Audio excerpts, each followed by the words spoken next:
दोस्तों, Indian government ने गुटखा, cigarette और अल्कोहल जैसे प्रोडक्ट्स के ऐड को 2003 में ही बैन कर दिया था। लेकिन जरा इस वीडियो को देखिए। आप गुटखा खा रहे हो, मर जाओगे तो? शाहरुख खान मर भी नहीं गया तो हम कैसे मर जाएंगे? शाहरुख खान कैसे मरेगा? वो भी गुटखा खाता है था। शाहरुख खान गुटखा खाता है? हाँ। कौन बोला है तुमको? प्रचार में देखे हैं। अच्छा, प्रचार में इस वीडियो में शाहरुख खान से इंस्पायर होकर एक 10 साल का लड़का भी अब गुटखा खाता है। लेकिन अगर मैं आपसे कहूँ कि शाहरुख खान ने आज तक कभी भी गुटखे का ऐड किया ही नहीं है, तो क्या आप बिलीव करेंगे? शायद नहीं, क्योंकि आपके माइंड में सबसे पहले यह एडवर्टीजमेंट आएगा। विमल बोलो जुबान केसरी। लेकिन आपने शायद ये नोटिस नहीं किया होगा कि यह गुटखे का ऐड नहीं, बल्कि केसर युक्त इलायची का प्रमोशन है। असल में इसे ही सरोगेट एड्स कहते हैं, जिनके जरिए कंपनी धड़ल्ले से उन प्रोडक्ट्स का प्रमोशन कर रही है जिन पर गवर्नमेंट ने बैन लगाया हुआ है। शाहरुख खान, अजय देवगन, अमिताभ बच्चन और अक्षय कुमार जैसे बड़े बड़े सेलिब्रिटीज पान मसाला और गुटखे जैसे हार्मफुल प्रोडक्ट का इनडायरेक्टली ऐड करने के बाद भी खुद को दोषी नहीं मानते। हाँ, कुछ सेलिब्रिटीज ऐसे भी हैं जो कि सिचुएशन की सीरियसनेस को समझते हैं और करोड़ों का लालच देने के बावजूद इस तरह के एड्स को प्रमोट नहीं करते, जिनके बारे में भी हम आगे वीडियो में बात करेंगे। लेकिन क्या गवर्नमेंट को इन ब्रांड्स की चालाकियों के बारे में नहीं पता? और अगर पता है भी तो क्यों इन पर कोई सख्त कदम नहीं उठाए जाते? आज के इस वीडियो में हम सब कुछ बहुत डिटेल में जानने वाले हैं। दोस्तों, टाइगर श्रॉफ और महेश बाबू ने इस कॉमर्शियल में बताया है कि अगर आपको कामयाबी की पहचान दिखानी है तो फिर बिना पान मसाला के तो ये पॉसिबल ही नहीं है। और पहचान कामयाबी की। लेकिन रुकिएगा, ये लोग पान बहार पान मसाला की नहीं बल्कि इलायची की बात कर रहे हैं। पर एक इंटरेस्टिंग बात बताऊं, पूरे ऐड में कहीं पर भी यह नहीं बोला गया है कि ये लोग इलायची को प्रमोट कर रहे हैं। लेकिन अभी ये सब छोड़िए, चलिए पहले हम यह जान लेते हैं कि गुटखा एड्स को आखिर बैन क्यों किया गया था। क्योंकि 90s के टाइम पर अक्षय कुमार खुलेआम रेड एंड व्हाइट सिगरेट का ऐड करते हुए दिख जाएंगे और वो इस बात से इनकार भी नहीं कर सकते, क्योंकि उन दिनों ये डायरेक्ट प्रमोशंस होते हैं। रेड एंड व्हाइट पीने वालों की बात ही कुछ और है।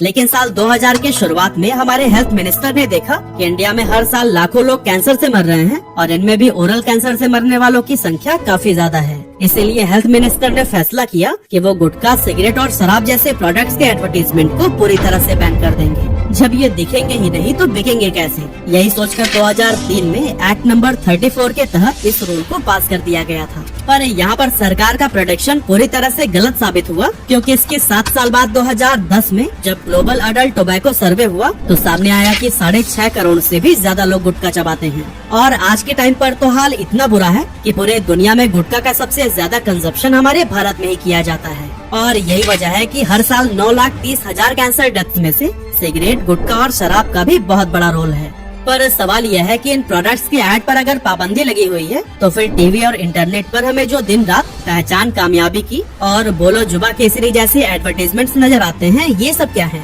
असल में इन्हें ही सरोगेट एड्स कहा जाता है। सरोगेट का हिंदी मतलब है किसी दूसरे के जगह पर काम करने के लिए अपॉइंट किया गया।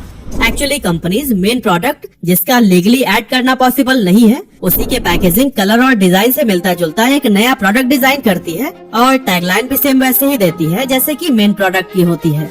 एग्जाम्पल के लिए इंपीरियल ब्लू, ये शराब का एक बहुत बड़ा ब्रांड है जिसे पीने के शौकीन बहुत अच्छे से जानते हैं। और अगर आप नहीं भी पीते हैं लेकिन टीवी देखते हैं तो मैं दावे के साथ कह सकता हूँ कि इस नाम से आप भी अनजान नहीं होंगे, क्योंकि इंपीरियल ब्लू का ऐड टीवी पर बहुत ज्यादा देखने को मिलता है। अब कई लोगों को तो ये समझ नहीं आता कि ये किस चीज का ऐड है, क्योंकि स्क्रीन पर कोई प्रोडक्ट दिखाया ही नहीं जाता, बस बड़े बड़े वर्ड्स में ब्रांड नेम लिखा रहता है और नीचे अगर आप बहुत ध्यान से देखेंगे तो फिर वहाँ आपको लिखा नजर आएगा म्यूजिक सीडी। यानी कि इंपीरियल ब्लू म्यूजिक सीडी बेच रहा है ना? बिल्कुल भी नहीं, क्योंकि सर्च करने पर ये प्रोडक्ट हमेशा ही अनअवेलेबल होता है। एक्चुअली असलियत ये है कि ये कंपनी म्यूजिक सिटी की आड़ में अपना ब्रांड नेम आपके दिमाग में फिट कर रही है, ताकि जब शराब के आप 2-3 ऑप्शंस देखें तो फिर इंपीरियल ब्लू आपको जाना पहचाना लगे और आप उसे ही सेलेक्ट करें। सेम ऐसे ही रणवीर सिंह और अमिताभ बच्चन का कमला पसंद वाला ऐड ले लीजिए। इसमें ब्रांड नेम को लेकर बहुत हाइप क्रिएट किया गया है, लेकिन एक बार भी ये नहीं बताया गया है कि प्रोडक्ट क्या है। हाँ, नीचे अगर आप बहुत ध्यान से पढ़ेंगे तो फिर नजर आएगा सिल्वर कोटेड इलायची। लेकिन ये शब्द ऐड में बोला क्यों नहीं गया? क्योंकि इन्हें इलायची नहीं बल्कि अपना गुटखा बेचना था और कंफ्यूजन में लोग समझ बैठते हैं कि ये सेलिब्रिटीज गुटखा खा रहे हैं।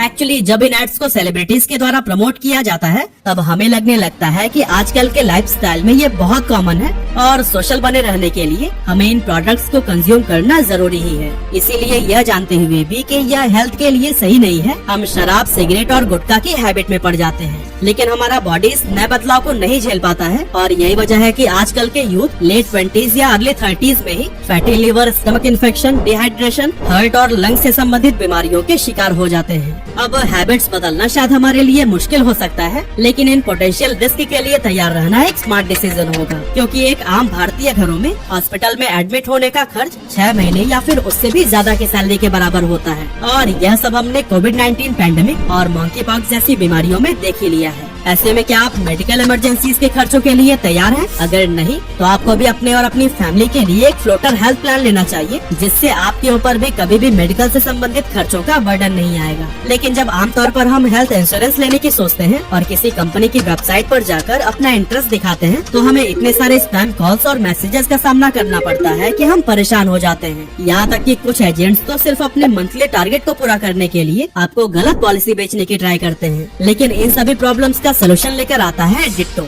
जो कि आपके लिए सबसे अच्छा इंश्योरेंस खरीदने की बेस्ट एडवाइस देता है। अब मैं आपको डिट्टो के साथ अपने रियल लाइफ एक्सपीरियंस शेयर करने वाला हूँ। एक्चुअली मुझे भी एक हेल्थ इंश्योरेंस लेना था, लेकिन हर कंपनी के एजेंट्स अपनी अपनी कंपनी के अवेलेबल प्लान्स को सबसे अच्छा बताकर अपनी पॉलिसी को बेचने की ट्राई कर रहे थे। और इसी कंफ्यूजन के बीच मुझे डिट्टो के बारे में पता चला। इनके वेबसाइट पर जाकर मैंने फ्री कंसल्टेशन बुक किया और यहाँ पर इनके कंसल्टेंट ने मुझे इतने ऑनेस्ट वे में बेस्ट प्लान चूज करने में मदद की कि मुझे यकीन ही नहीं हुआ कि इतने जेन्युइन तरीके से भी हमारी कोई हेल्प कर सकता है। Claim settlement ratio, volume of complaints और अमाउंट सेटलमेंट रेशियो सब कुछ प्रॉपर चेक करके डिट्टो की तरफ से बेस्ट एडवाइस दी गई। और हाँ, डिट्टो आपके डॉक्यूमेंटेशन और क्लेम सेटलमेंट्स में भी पूरी मदद करेगा। तो अगर आप भी अनवांटेड कॉल से बचकर अपने इंश्योरेंस के लिए स्पैम फ्री प्लेटफॉर्म की तलाश कर रहे हैं तो फिर डिट्टो के साथ अभी कॉल या चैट शेड्यूल करें, लिंक डिस्क्रिप्शन में मिल जाएगा। फिलहाल हम अपने टॉपिक पर वापस आते हैं।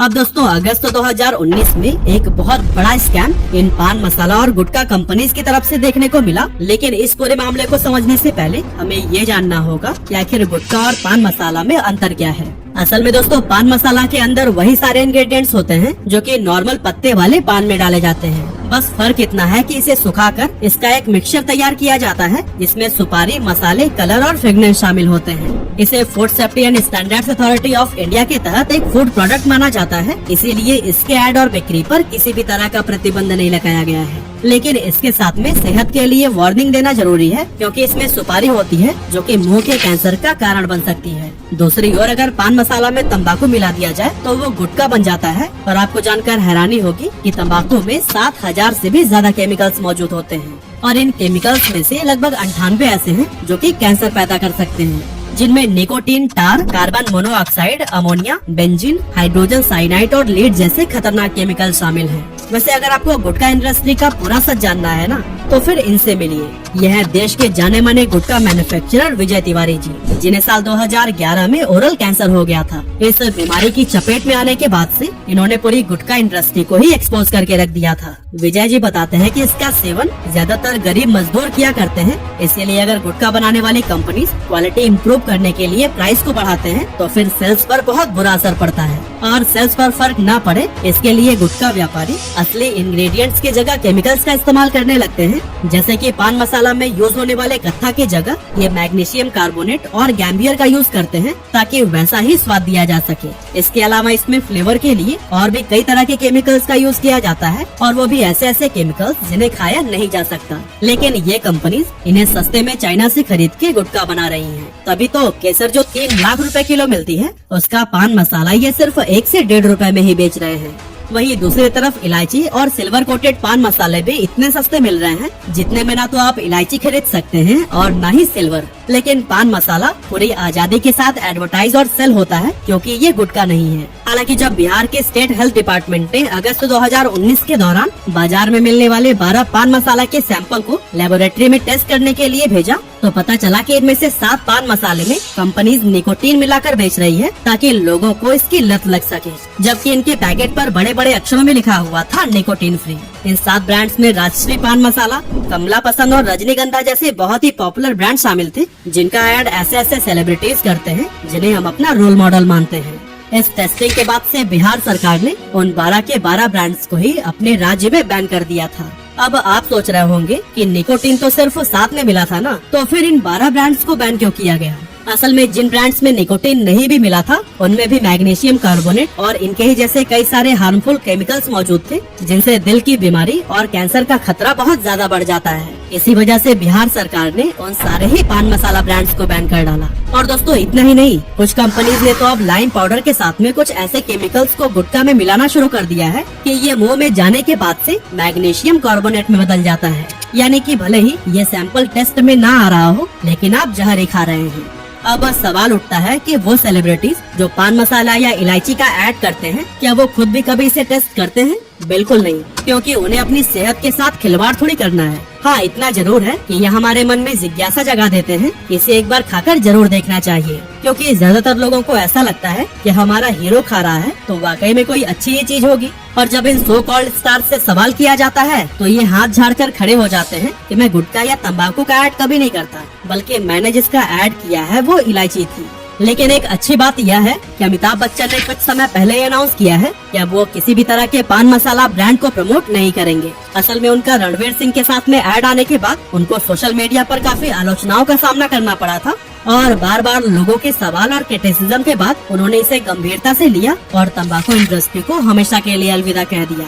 इसके अलावा दोस्तों कुछ ऐसे सेलिब्रिटीज भी हैं जिन्होंने कभी भी अल्कोहल या टोबैको जैसे प्रोडक्ट्स को एडवर्टाइज नहीं किया। जैसे कि इमरान हाशमी ने 2013 में एक शराब कंपनी के 4 करोड़ रुपए का ऑफर ठुकरा दिया था, क्योंकि उनका कहना था कि उनके ज्यादातर फैन 18 से 25 साल के हैं और ऐसे में उन्हें ये गलत रास्ते पर नहीं ले जाना चाहते। इसके अलावा अल्लू अर्जुन ने भी यह कहते हुए एक तंबाकू कंपनी के विज्ञापन को करने से मना कर दिया था कि जिस चीज का यूज वो खुद नहीं करते उसको वो प्रमोट भी नहीं कर सकते। इसके अलावा सचिन तेंदुलकर, आमिर खान और जॉन अब्राहम जैसे कई सारे ऐसे नाम हैं जिन्होंने इस तरह के एड ऑफर को ठुकरा दिया और पैसों से ज्यादा उन युवाओं के बारे में सोचा जो कि इन्हें फॉलो करते हैं। अब सबसे बड़ा सवाल तो ये उठता है कि जब सरोगेट ऐड इतने ही मिसलीडिंग है तो फिर सरकार इन पर रोक क्यों नहीं लगा देती? किस्सा ही खत्म हो जाएगा। असल में दोस्तों इन्हें रोकने के लिए ASCI यानी कि the advertising standards council of India ने सरोगेट एड्स को लेकर ऑलरेडी कई सारे नियम बनाए हुए हैं। जैसे कि कंपनीज सिर्फ उन्हीं प्रोडक्ट का ही एडवर्टाइजमेंट कर सकती हैं जो कि एक्चुअल में एग्जिस्ट करता हो। एग्जाम्पल के लिए मान लीजिए कोई कंपनी सिल्वर कोटेड इलायची का ऐड चला रही है, लेकिन मार्केट में ऐसा कोई प्रोडक्ट ही नहीं है, तो ऐसे में वो कंपनी इस प्रोडक्ट का ऐड नहीं कर पाएगी। इसके लिए एक जेन्युइन प्रोडक्ट होना जरूरी है। साथ ही कंपनी को शो करना होगा कि सिर्फ इस प्रोडक्ट के लिए ही उन्होंने फैक्ट्री सेटअप या फिर मशीनरी जैसी चीजों में कम से कम 10 करोड़ रुपए इन्वेस्ट किए हुए हैं, या फिर इस प्रोडक्ट का टर्नओवर होना चाहिए 20 लाख रुपए पर मंथ का। अब गुटखा इंडस्ट्रीज में बहुत बड़ी बड़ी कंपनीज हैं जिनका टर्नओवर करोड़ों में है। ऐसे में उनके लिए किसी एक प्रोडक्ट पर 20 लाख रुपए पर मंथ शो करना कोई बहुत बड़ी बात नहीं है। खैर, इस रेगुलेशन में एक और भी चीज थी कि सरोगेट एड्स किसी भी बैन प्रोडक्ट की तरफ इशारा नहीं कर सकता। लेकिन अगर आप शाहरुख खान के रॉयल स्टेक का ऐड देखेंगे तो वो कहते हैं स्मॉल मिलाते जाओ लार्ज बनाते जाओ। स्मॉल मिलाते जाओ, लार्ज बनाते जाओ। Seagram's Royal Stag Mega Music. It's your life. Make it large. अब बहुत से लोगों को पता है कि रॉयल स्टेग एक शराब बेचने वाला ब्रांड है। ऐसे में ये ऐड सीधे उसी तरफ हिंट कर रहा था, न कि म्यूजिक सीडी की तरफ। हैरानी की बात यह है कि इस तरह के कई सारे एड्स को ASCI ने खुद ही पकड़ लिया था, लेकिन बैन करने की जगह उनकी तरफ से कंपनी को कहा गया कि वो थोड़े से मॉडिफिकेशन के साथ इसे वापस से रन कर सकते हैं। ऐसे में जब इन अथॉरिटीज की तरफ से ही कोई बड़ा स्टेप नहीं लिया जाएगा तो ऐसे में सरोगेट एड्स की आड़ में ये कंपनीज लोगों को तो कैंसर खिलाती ही रहेगी। ऐसे में ये सवाल भी मन में आता है कि सरकार इन पर स्ट्रिक्ट एक्शन क्यों नहीं लेती। अब बहुत से लोगों का आंसर होगा टैक्स के लिए, क्योंकि इस इंडस्ट्री से सरकार का भी भारी टैक्स कलेक्शन जो होता है। लेकिन सच्चाई ये है कि टोबैको गवर्नमेंट के लिए बहुत घाटे का बिजनेस है, क्योंकि 2017 में इंडिया को टोबैको यूज और सेकेंड हैंड स्मोक के एक्सपोजर से होने वाले हेल्थ इश्यूज को ठीक करने के लिए 2340 बिलियन रुपए खर्च करने पड़े थे, जो कि देश की GDP का 1.4% है। वहीं गवर्नमेंट को हर साल टोबैको इंडस्ट्री से 537 बिलियन रुपए का एवरेज टैक्स रेवेन्यू मिलता है। मतलब कि जो पैसा गवर्नमेंट को टोबैको इंडस्ट्री से टैक्स के रूप में मिलता है वो उन खर्चों से काफी कम है जो कि टोबैको से होने वाली प्रॉब्लम्स पर खर्च होते हैं। तो फिर सरकार इन्हें बैन क्यों नहीं कर देती? असल में दोस्तों इसके पीछे कई सारे रीजंस हो सकते हैं। फॉर एग्जाम्पल, अगर हम टोबैको में कोई पॉजिटिविटी देखें तो इसमें देश के 50 लाख से भी ज्यादा लोगों को रोजगार मिलता है, और अगर इसको बैन कर दिया गया तो फिर रातों रात लाखों लोग बेरोजगार हो जाएंगे। लेकिन मेरा अपना सुझाव है कि अगर इसे बैन नहीं किया जा सकता तो गवर्नमेंट को कम से कम कोई ऐसा कानून जरूर लेकर आना चाहिए कि सरोगेट एड्स की आड़ में ये कंपनीज लोगों की जिंदगी के साथ में ना खेल पाए, क्योंकि एक डेटा के अकॉर्डिंग इंडिया में हर साल 10 लाख से भी ज्यादा एडल्ट्स की सिर्फ और सिर्फ टोबैको की वजह से ही मौत हो जाती है, जो कि ओवरऑल डेथ्स के 9.5% के बराबर है। इसीलिए अगर कंपनी बार बार सरोगेट एड्स के जरिए नियमों का उल्लंघन करती है तो फिर सरकार को चाहिए कि उनके खिलाफ सख्त लीगल एक्शन ले। जैसे कि अगर वो तंबाकू या अल्कोहल के लिए सरोगेट एड्स चलाती हैं, तो फिर उस ब्रांड के किसी भी प्रोडक्ट का एडवर्टीजमेंट पूरी तरह से लाइफ टाइम के लिए बैन कर देना चाहिए। और दोस्तों, अगर इसके अलावा भी आपके पास कोई सुझाव है तो हमें कमेंट में जरूर शेयर करिएगा। और हाँ, अगर आपने हेल्थ इंश्योरेंस में इन्वेस्ट करने का सोच लिया है और एक स्पैम फ्री प्लेटफॉर्म की तलाश में है, तो फिर डिट्टो की टीम के साथ कॉल या चैट शेड्यूल करना ना भूलिएगा। लिंक डिस्क्रिप्शन में मिल जाएगा।